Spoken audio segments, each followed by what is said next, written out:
Est-ce qu'un énorme crash comme 2008 est en train de se préparer pour les marchés financiers, pour le marché crypto? On va essayer de répondre à cette question. Ici, on a les reverse repo. Donc, les reverse repo, c'est ce qui permet de montrer l'argent que les banques prêtent à la Fed. En fait, je vous explique rapidement.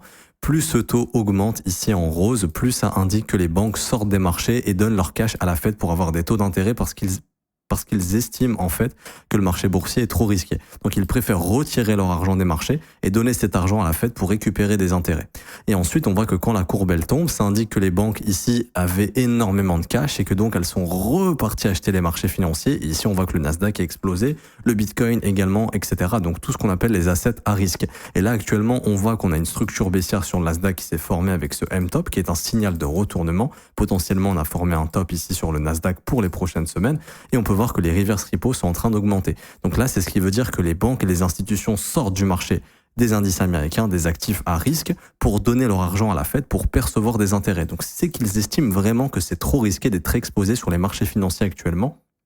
Et si cette courbe continue d'augmenter au cours des prochaines semaines, ça indiquera clairement que les institutions et les banques s'attendent toujours à une poursuite baissière des marchés boursiers. Donc ça, si c'est le cas, ça devrait impacter le marché crypto et Bitcoin qui eux aussi devraient chuter parce que le Bitcoin est très corrélé aux actifs à risque comme le Nasdaq. Si tu veux en savoir plus, n'hésite pas à t'abonner, je referai des vidéos sur ça.